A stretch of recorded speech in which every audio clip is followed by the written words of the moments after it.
কালী পুজোর দিন কিভাবে নিজেকে সুন্দর করে সাজিয়ে তুললাম, ঠাকুরের সিংহাসনের কেমন ডেকোরেশন করা হলো, মাকে আনতে আমরা কারা আর কখন বেরিয়ে গেলাম, মা আমাদের বাড়ির সামনে কখন এসে পৌঁছলো, মাকে কি কি সোনার গয়না পরানো হলো, আর এখানে মায়ের ভোগের জন্য কি কি আয়োজন করা হচ্ছে, আর ঠাকুরমশাই কখন পুজো করতে আসলো, তো তোমাদের সাথে সবই এক এক করে শেয়ার করব। তো চলো তোমরা পুরো ভিডিওটা দেখতে থাকো। তো হ্যালো এভরিওয়ান, আমার একটা নতুন ভিডিওতে তোমাদের সবাইকে অনেক অনেক ওয়েলকাম। তো আমি, দাদা আর একটা কাকা মিলে সকাল সকাল চলে গেছিলাম হচ্ছে স্টেশনে, কারণ আমরা যাব হচ্ছে শিয়ালদায়। আমাদের বাড়িতে তো প্রত্যেক বছর বড় করে কালী পুজো হয়, তো এই বছরও হবে, তার জন্য আমরা ঢাকি আনতে চলে গেছি। তো ওখান থেকে 4-5 ঘন্টা ধরে ঢাক শোনার পরে একজনের ঢাকের আওয়াজ খুব পছন্দ হয়েছে, তো ওনাকে নিয়ে বাড়িতে চলে এসেছি। বাড়িতে এসেই হচ্ছে আগে স্নান করে নিয়েছি, কারণ ঠাকুর ঘরে আজকে প্রচুর কাজ আছে। পুজোর বাড়ি বলে কথা, কাজ 1 মিনিটও থেমে থাকে না। তো এইবার না আমাদের ঠাকুর ঘরটা নতুন করে করা হয়েছে, কিন্তু তোমাদের সাথে শেয়ারই করা হয়নি যে কেমন করা হয়েছে, তাই একটুখানি ভিডিও ক্লিপের মাধ্যমে তোমাদের দেখানোর চেষ্টা করলাম। আর এইখানে হচ্ছে ঠাকুরদেরকে আজকে খুব সুন্দর করে পরিষ্কার করে খুব সুন্দর করে শৃঙ্গার করব। মা আসছে বলে কথা, আমার ঘরের ঠাকুররা শৃঙ্গার করবে না সেটা তো হতেই পারে না। আর এইবার মা লক্ষ্মী ঠাকুরের জন্য খুব সুন্দর একটা শাড়ি নিয়ে এসেছি। কিন্তু এমনি সময় মা লক্ষ্মীর জন্য যে ঘাগরাগুলো হয় ওইগুলো নিয়ে আসি, তাই একটু শাড়িটা পরাতে প্রথম প্রবলেম হচ্ছিল, কিন্তু মা সুন্দর করে শাড়িটা পরিয়ে দিয়েছে। আর এইখানে রাধাকৃষ্ণ ঠাকুরের জন্য বাঁকে বিহারি সাজের যেই জামাগুলো হয় সেইগুলো নিয়ে এসেছি। এটাও হচ্ছে আমরা ফার্স্ট টাইম নিয়ে এসেছি, তো প্রথম প্রবলেম হচ্ছিল, কিন্তু সুন্দর করে আমার মা তো ঠাকুরদের সাজাতে খুব ভালোবাসে, অনেক ধৈর্য ধরে খুব সুন্দর করে মা সাজিয়ে ফেলেছে। তারপর আমরা সবাই মিলে রাতের বেলায় চলে গেছিলাম মাকে আনতে। আমি, বৌদি, মা, মাসি, দাদা সবাই মিলে বেরিয়ে পড়েছি। আর আমাদের এখানে দেখেছো কত সুন্দর করে লাইটিং হয়। দমদম আর বারাসাত কালী পুজোর জন্য তো কতটাই ফেমাস, সেটা তো তোমরা জানোই। তো আমি তো দমদমে থাকি, তাই দমদমে দেখেছো কত সুন্দর করে লাইটিং হয়েছে, তো মানে একদম চোখটা জুড়িয়ে যাওয়ার মতো। তো কথা বলতে বলতে আমরা যেখানে মা আছে সেখানে চলে এসেছি। আর এইখানে দেখেছো আমাদের মতো সবাই মাকে আনতে এসেছে, তাই কতটাই না এখানে জ্যাম। আর এই ভূতের পুতুলগুলো দেখেছো, আমার তো খুব ভালো লাগে এই পুতুলগুলো। দাদাকে প্রতি বছর বলি একটু নেওয়ার জন্য, কিন্তু ও নিতেই চায় না। জানি না কোনো বছর নিতে পারবো কি পারবো না। তো এই যে মা আমাদের গাড়িতে উঠে গেছে, আর আমরা মাকে নিয়ে বাড়ির সামনে চলে এসেছি। সো আমি ভিডিওটা পরের দিন স্টার্ট করছি, কারণ সেদিনকে এতটাই রাত হয়ে গেছিলো, মিনিমাম 2টো বেজে গেছিলো মাকে নিয়ে আসতে আসতে, তাই আর ভিডিও করা হয়ে ওঠেনি। তো আমি ঘুম থেকে উঠেই প্রথমে মায়ের কাছে চলে গেছি, তো ওখানে কিছুটা ডেকোরেশন বাকি ছিল, সেটাই ফুলের কাকুরে এসে কমপ্লিট করলো। আর এইখানে আমি নিচে এসে দেখছি যে আমাদের সিংহাসনটাও না খুব সুন্দর করে সাজাচ্ছে। তো উপরে তো সব নকল ফুল দিয়ে সাজিয়েছে, তো আমি ভাবলাম কি এখানেও মনে হয় নকল ফুল দিয়ে সাজাচ্ছে, বাট আমি জিজ্ঞাসা করলাম যে এগুলো নকল না আসল, তো কাকুগুলো বললো যে এইগুলো আসল ফুল। আসল ফুল শুনে তো বেশ ভালোই লাগলো। তারপর আমি একটুখানি বললাম যদি সাজানো হয়ে যাওয়ার পর কিছু যদি ফুল বেঁচে থাকে তাহলে আমাকে একটু দিয়ে দিও। তো আমার পাশে একটা কাকু দাঁড়িয়ে ছিল, তো বললো না এই গোলাপগুলো সবই তোমার। আর এই গোলাপগুলো পেয়ে তো আমি খুব খুশি হয়ে গেছি। তো আর এইখানে দেখো পুরো ডেকোরেশনটা কমপ্লিট হয়ে গেছে। আর মা এখানে করে নিচ্ছিল হচ্ছে পুজো, কারণ আমাদের তো রাতের পুজোয় বসতে বসতে অনেকটা দেরি হয়ে যাবে, মিনিমাম 1টার মতো বেজে যাবে।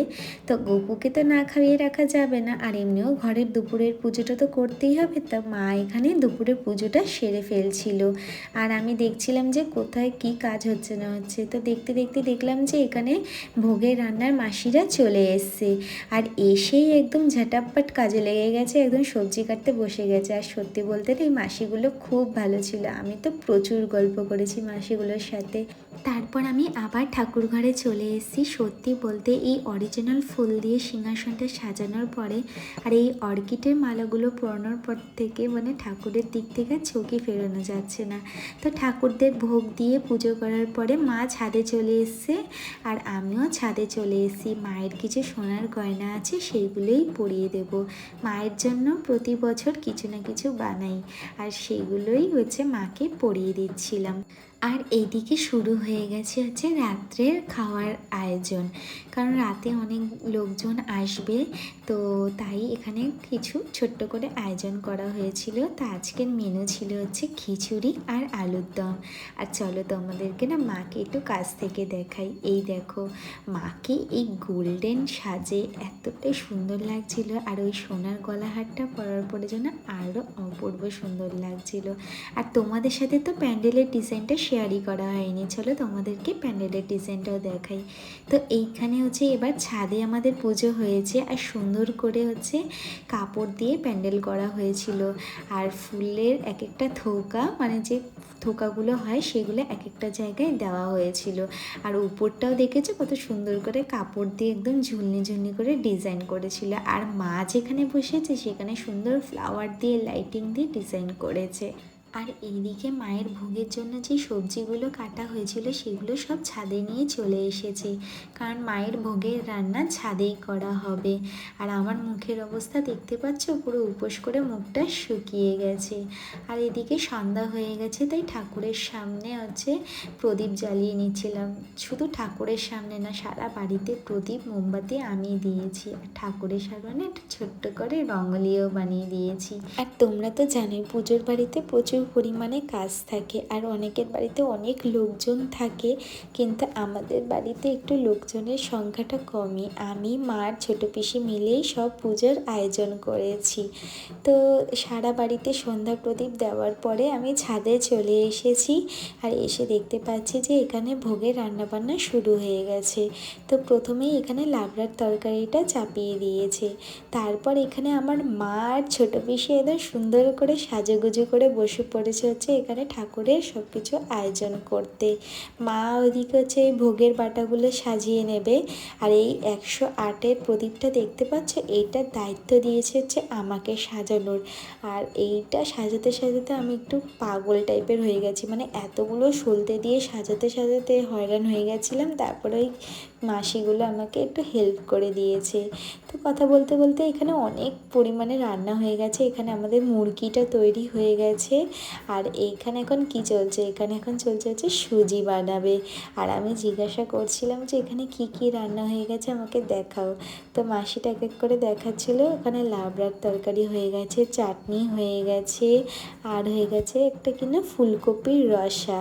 তো এখনও অনেক কিছু বাকি রয়েছে, সেগুলো আস্তে আস্তে ওরা কমপ্লিট করবে।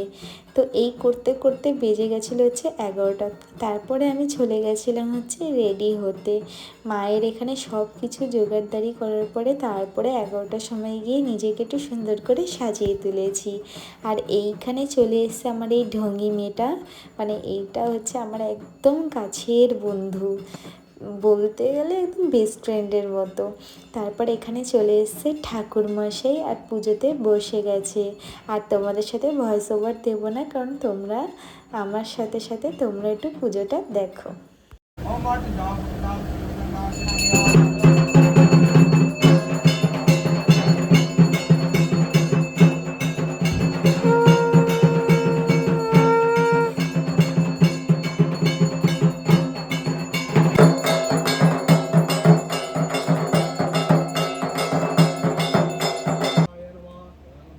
ফুল ছিঁড়ে দেয়।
তো ফাইনালি এখানে পুজো কমপ্লিট হয়ে গেছে আর খুব ভালো মতো যজ্ঞটা হয়েছে।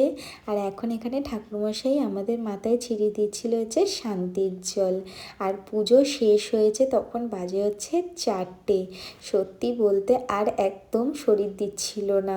সারাদিন একেতে উপোস আর তারপরে সারা রাত জাগা, মনে হচ্ছিল কতক্ষণে শাড়িটা ছেড়ে ফেলি। তারপরে হচ্ছে শাড়ি চেঞ্জ করার পরে মায়ের সামনে চলে এসেছি। আর এখানেই বসে হচ্ছে সবাই প্রসাদ গ্রহণ করছিল, যারা যারা উপোস করেছিল। আর যারা যারা উপোস করেনি তারা তো হচ্ছে খিচুড়ি আর আলুর দম খেয়েছিল, যা আলাদা যেগুলো বানানো হয়েছিল। তো প্রসাদ পেতে না পেতেই আমার পাশের জন আর দাদা একদম খেতে শুরু করে দিয়েছে। মা ওদিকে প্রসাদগুলো ঢেকে নিচ্ছিল, আমার আর মায়ের জন্য একটু বসবে তা না। তো এখানে আমি অল্পটুকুই প্রসাদ নিয়েছি, কারণ তখন বাজে হচ্ছে রাত্রি 4:30। খেতে তো ইচ্ছা করছিল না, মা বলছে একদম না খেয়ে শুতে পারবি না, প্রসাদ খেয়েই শুতে হবে। তাই এখানে নমস্কার করে একটু প্রসাদ খেয়ে নিলাম। তো আজকের ভিডিওটা এইটুখানি, কি কেমন লাগলো সেটা কমেন্ট বক্সে কমেন্ট করে জানিও। ভালো লাগলে একটা লাইক করো, আর এরকম নিত্য নতুন ভিডিও দেখতে গেলে আমার চ্যানেলটা হচ্ছে সাবস্ক্রাইব করে রেখো। তাহলে আজকের মতো এখানেই টাটা।